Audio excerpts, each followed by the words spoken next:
Hello good morning to all of you. तो कैसे हैं आप लोग। जैसे कि आप सभी को पता है मध्यकालीन भारत का वीडियो हम लोग बना रहे हैं, लेकिन मध्यकालीन भारत का हम लोग टॉपिक चल रहा है जिसमें हम लोग कहाँ तक पढ़ चुके थे, तुगलक वंश का पढ़ चुके थे। देखो ये बार बार चीज़ें इसलिए बताना पड़ता है क्योंकि बहुत सारे नए बच्चे जो रहते हैं शुरू से नहीं देखते हैं ना, तो बीच में आते हैं तो उनको थोड़ा सा दिक्कत हो जाता है समझने में कि कहाँ से टॉपिक चल रहा है। तो दिल्ली सल्तनत में 5 राजवंशों ने शासन किया, जिसमें से 3 राजवंशों के बारे में ऑलरेडी बता चुका हूँ।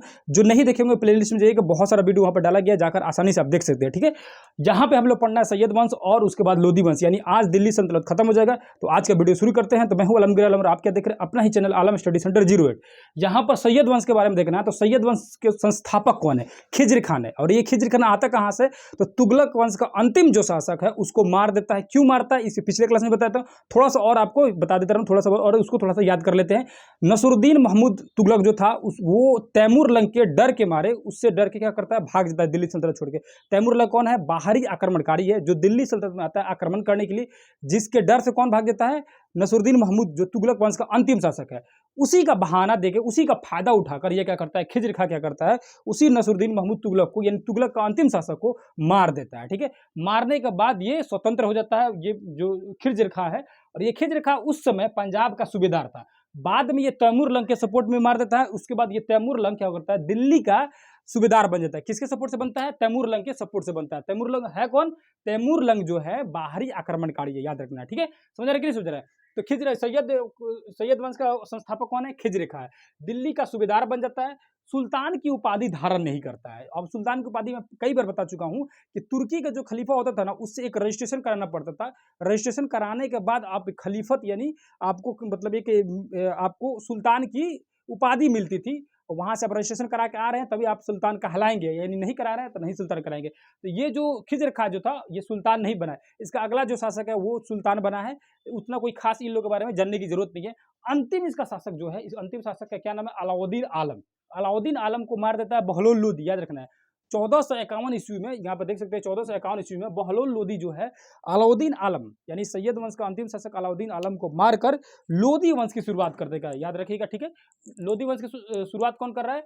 अलाउद्दीन आलम जो है, ये अंतिम शासक है किसका? सैयद वंश का। मारता कौन है? बहलोल लोदी, याद रखना। बहलोल लोदी जो है मार देता है अलाउद्दीन आलम को, यानी सैयद वंश का अंतिम शासक को मार देता है 1451 ईस्वी में। उसके बाद यहाँ से सैयद वंश की खत्म हो जाती है और नेक्स्ट वंश यानी लोदी वंश की शुरुआत हो जाती है। ये सैयद वंश में एक और चीज थोड़ा जानने की जरूरत है, मकाबरा की काल कहा जाता है। याद रखना मकबरा की काल। मकबरा क्या होता है? कब्र जो होता है ना, कब्र के ऊपर ऐसे घर वगैरह बनाए जाते हैं, उसी को मकबरा वगैरह कहते हैं। तो मकबरा काल यानी कि सैयद वंश के शासन काल में बहुत ज्यादा मकबरा वगैरह बने। ऐसे मकबरा का इतिहास देखेंगे तो सबसे पहले मकबरा बनाने की शुरुआत किसने किया था? ये आपको कमेंट बॉक्स में अगर जो बच्चे जानते होंगे जरूर बताइएगा। सबसे पहले मकबरा की शुरुआत इल्तुतमिश ने किया था। कौन किया था? इल्तुतमिश। इल्तुतमिश कौन था? गुलाम वंश का शासक था, याद रखना। इल्तुतमिश जो था मकबरा की शुरुआत करता है, लेकिन शुद्ध इस्लामिक पद्धति पर, यानी पूरी तरह से मुस्लिम डिजाइन पर मकबरा बनाने की शुरुआत किसने किया था? तो याद रखना बलबन, वो भी गुलाम वंश का ही शासक था। तो याद रखना बलबन जो था क्या था? शुद्ध इस्लामिक पद्धति पर मकबरा बनवाया। और सबसे पहले देखो क्वेश्चन कैसे पूछता है, मकबरा की शुरुआत किसने किया था? तो इल्तुतमिश। शुद्ध इस्लामिक पद्धति पर मकबरा सबसे पहले किसने बनवाया था? तो बलबन। ठीक है, सबसे ज्यादा मकबरा किसने बनवाया? ये किसके शासनकाल में बना? तो सैयद वंश के शासनकाल में। ठीक है, याद रखना, बस ये क्वेश्चन हमेशा पूछते रहता है। अब लोधी वंश को देखेंगे। लोधी वंश का संस्थापक कौन हो जाएगा? बहलोल लोधी, वही ना बहलोल लोधी जो अलाउद्दीन आलम को मारता है, ये सैयद वंश को खत्म करता है। इसीलिए जो लोधी वंश का संस्थापक कौन हो जाएगा? बहलोल लोधी। ये शुद्ध अफगान वंश थे। कभी कभी क्वेश्चन पूछता है कि दिल्ली सल्तनत में से 5 राजवंशों में कौन ऐसा राजवंश था जो शुद्ध अफगानी वंश थे? तो शुद्ध अफगानी वंश थे यही लोधी वंश जो था, शुद्ध अफगानी वंश था, यानी प्योर अफगान से आए हुए थे। ठीक है, उसके बाद ये जो था ना बहलोल लोधी था ना, बहुत थोड़ा सा अच्छा टाइप का था, मतलब ये सही काम करता था। ये अपने दरबार में दरबारियों के लिए पहले से खड़ा रहता था, उनके स्वागत में, वेलकम में। ये अपने दरबारियों को, अपने लोगों को बहुत ज़्यादा मानता था। जब तक वो दरबारी आके बैठ नहीं जाते थे तब तक ये बैठता नहीं रहता, यानी दरबारियों के सम्मान में खड़ा रहता था। याद रखना कौन? बहलोल लोधी। ये एक प्रकार का सिक्का चलवाया, उस सिक्का का नाम था बहलोली सिक्का। याद रखना बहलोली सिक्का जो था, इसका सिक्का काफ़ी फेमस हुआ। और ये सिक्का जो है ना आगे मुगल काल तक चलते रहा। किसके शासनकाल तक? अकबर के शासनकाल जब पढ़ा जाएगा उस समय तक ये बहलोली सिक्का जो है चलता रहा। ठीक है, याद रखना। ठीक है, बहलोली सिक्का किसने शुरू किया था? ये बहलोल लोधी शुरू करवाया था और अकबर के शासनकाल तक चलते रहा। इसमें एक सबसे योग्य शासक जो था, यानी लोधी वंश का सबसे योग्य शासक कौन था? सिकंदर लोधी। याद रखना सिकंदर लोधी से बहुत सारे क्वेश्चन पूछता है, इसको थोड़ा सा ध्यान देकर याद कर लेना, दिमाग में लोड करना है, थोड़ा सा कॉन्सेंट्रेट होना है आपको। जो लोदी वंश का सबसे योग्य शासक कौन है? सिकंदर लोदी। सिकंदर लोदी जो है आगरा शहर बसाया। याद रखना, आगरा शहर अभी प्रेजेंट में किस लिए फेमस है? ताजमहल के लिए फेमस है। ताजमहल किसने बनवाया? शाहजहां ने। लेकिन वो आगरा शहर किसने बनाया था? जब तक ये आगरा शहर नहीं बना रहा था, तब आगरा शहर बना तबे जाकर वहां पर ताजमहल बना। तो सबसे पहले आगरा शहर बसाया किसने था? तो सिकंदर लोदी। याद रखना, ये क्वेश्चन बहुत बार पूछा हुआ है। आगरा शहर की स्थापना किसने किया? तो सिकंदर लोदी ने। याद रखना, उसने एक बुक लिखा था, यानी पत्रिका एक लिखी थी। पत्रिका का नाम क्या था? गुलरुखी। याद रखना, सिकंदर लोदी द्वारा लिखी गई पत्रिका का नाम था गुलरुखी। क्या नाम था? गुलरुखी। याद रखना, ठीक है। उसके बाद इसने जमीन मापने के लिए, यानी जमीन नापने के लिए, कैसे इसमें होता है कि 1 कट्ठा है, 2 कट्ठा, 1 बीघा है, 1 एकड़ है, वो जमीन मापने के लिए रहता है कि नहीं, कि 8 लगी से 5 लगी से, ऐसे हम लोग में चलते कि नहीं? अलग अलग जगहों पर अलग अलग चलता है, कहीं 5 लगी से, कहीं 8 लगी से, सुने होंगे। जो नहीं जानते वो कोई दिक्कत नहीं है, ऐसे ही मतलब जमीन को नापा जाता था, ठीक है। तो उस समय में ना जमीन नापने की जो मापने की जो विधि थी, उसको कहा जाता था गज ए सिकंदरी।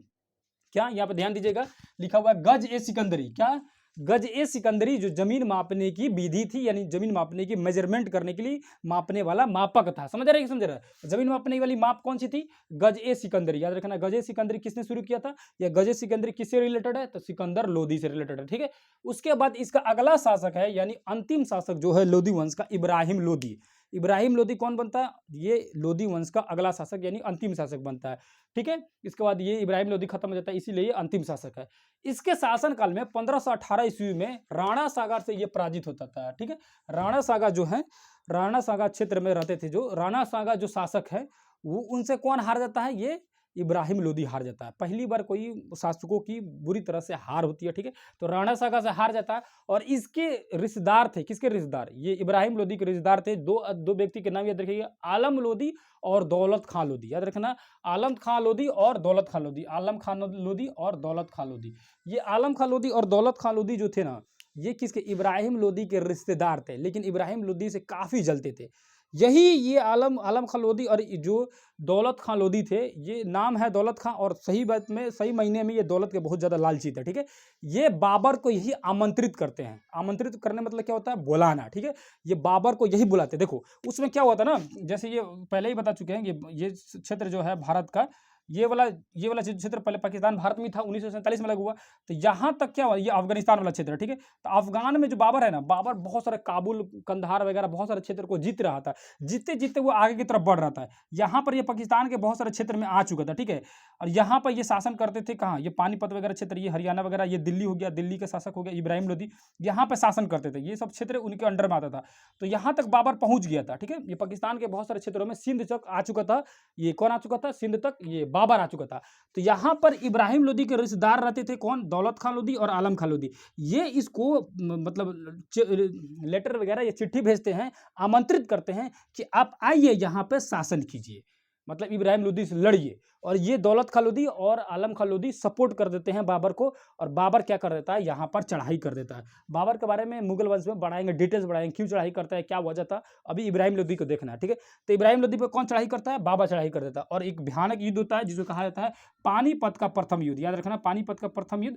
पानीपत का, क्योंकि पानीपत का बहुत सारा युद्ध, 3 युद्ध होगा, वो आगे मिलेगा, ठीक है। पानीपत का फर्स्ट युद्ध जो है, प्रथम युद्ध किससे किसके बीच होता है? याद रखना सीधे सीधे, पानीपत का प्रथम युद्ध किसके किसके बीच? बाबर और इब्राहिम लोदी के बीच में होता है, जिसमें भीषण मार होती है और इब्राहिम लोदी हार जाता है और वहां पे उसकी मृत्यु हो जाती है। पहली बार दिल्ली सल्तनत पे पांचों राजवंशों में, जो पांच जो राजवंश चले, 5 राजवंश ने शासन किया ना दिल्ली सल्तनत में, उसमें पहला ऐसा शासक था जो लड़ाई के दौरान मर गया। याद रखना, इब्राहिम लोदी एक पहला शासक था जो दिल्ली सल्तनत में शासन करते हुए, लड़ाई करते हुए मर गया। किससे मरता है? बाबर द्वारा मारा जाता है, ठीक है। कौन से युद्ध में? पानीपत का प्रथम युद्ध। याद रखना, पानीपत का प्रथम युद्ध जो है, इसी में 1526 ईस्वी में पानीपत का प्रथम युद्ध होता है, ठीक है। याद रखना, 1526 ईस्वी में ये इंटर करता है कौन? बाबर इंटर करता है भारत की तरफ में, और ये इब्राहिम लोदी के साथ लड़ाई करता है और इसको मार छितर के खत्म हो जाता है। यहाँ लोदी वंश की अंत हो जाती है, ठीक है। अब यहाँ लोदी वंश खत्म हो गया, दिल्ली सल्तनत खत्म हो गया। नेक्स्ट जो क्लास में है, नेक्स्ट वीडियो में हम लोग मुगल वंश के बारे में शुरू करेंगे। अब एक थोड़ी सी 2-4 टॉपिक बच गया, उसको थोड़ा सा देख लेते हैं, ये सब क्या है। अमीर खुसरो नाम का एक इतिहासकार था, बहुत ही प्रसिद्ध इतिहासकार था। ऐसा माना जाता है, माना क्या जाता है, ये 7 राजाओं के शासनकाल में रहा है। मतलब अमीर खुसरो जो है, बताओ कितना दिन तक बुढ़ऊ जिंदा रहे हैं? 7 गो राजाओं के शासनकाल में रहे हैं, यानी कि वंश बदलते गया, मतलब नया नया वंश आते गया, नए नए राजा आते गए, राजा मरते गए, दूसरे राजा आते गया। और ये बुढ़ऊ जो है अमीर खुसरो जो है 7 राजाओं के दरबार में शासन रहे हुए हैं, शासन नहीं रहे हुए हैं। ये कौन है अमीर खुसरो? एक इतिहासकार है। इसके बहुत सारे किताब जो है फेमस हुए, उसमें से 2-3 बुक जो है इसको आपको याद कर लेना है। तारीख़ दिल्ली और तोताए हिंद, याद रखना। तारीख़ दिल्ली और तोताए हिंद जो है किसने लिखा है? अमीर खुसरो ने लिखा। अमीर खुसरो है कौन? इतिहासकार है। एक और चीज़ से रिलेटेड है, निजामुद्दीन औलिया जो थे ना, उनका चेला थे ये अमीर खुसरो, याद रखना। निजामुद्दीन औलिया का चेला कौन है? अमीर खुसरो। और निजामुद्दीन औलिया कौन है इसके बारे में बहुत बहुत पहले ही बता चुके हैं। जैसे कि अलाउद्दीन खिलजी के समय वो बोले थे कि क्या बोले थे कि मेरे घर में 10 दरवाजे हैं, ये सब कहानी बता चुके हैं। जो नहीं देखा होगा पिछला वीडियो देखेगा समझ आ जाएगा, ठीक है। जैसे मुबारक शाह तुगलक के समय बोले थे हुजूर अभी दिल्ली बहुत दूर है, ये सारी चीज़ें मैं बता चुका हूँ। ये कहानी मैं बता चुका हूँ, बड़ी ज़बरदस्त कहानी था। जो नहीं जानता होगा जाकर देख लेगा, बहुत इंटरेस्टिंग कहानी है, आपको समझ आ जाएगा। तो अमीर खुसरो कौन है? 7 राजाओं के ये शासन काल में ये रहे हुए हैं। अमीर खुसरो जो इतिहासकार हैं, उनकी बुक कौन सी है? तारीख़ हिंद और तोताए हिंद और तारीख़ दिल्ली, याद रखना। तारीख़ दिल्ली और तोताए हिंद 2 बुक लिखते हैं, बहुत ही फेमस है। तबला और सितार की शुरुआत यही करते हैं, समझिए। तबला और ऐसा माना जाता है कि अमीर खुसरो जो थे तबला और सितार की शुरुआत यही करते हैं, ठीक है, आविष्कार यही करते हैं। निजामुद्दीन औलिया के शिष्य थे, याद रखना है। और ये फतवा है फिरोज शाही। पूरे दिल्ली सल्तनत में 5 राजवंशों ने शासन किया, जिसमें जो फिरोज शाह तुगलक जो था उसने खुद का स्वयं का अपना पुस्तक लिखा था, जिस पुस्तक का नाम था फतवाए फिरोज शाही, याद रखना। फतवाए फिरोज शाही किसने लिखा था? फिरोज शाह तुगलक जो था स्वयं अपना बुक लिखा था, ठीक है। यहाँ दिल्ली सल्तनत से रिलेटेड यही सारी चीज़ें थी। यहाँ तक आपको किसी भी प्रकार का डाउट हो, किसी प्रकार का कन्फ्यूजन हो या नहीं समझ आया हो, कमेंट कर कर जरूर पूछना, ठीक है। नेक्स्ट क्लास में नेक्स्ट वीडियो के साथ फिर से मिला जाएगा। तब तक के लिए धन्यवाद, नमस्कार, अस्सलाम वालेकुम, जय हिंद, जय भारत, ठीक है। चलिए।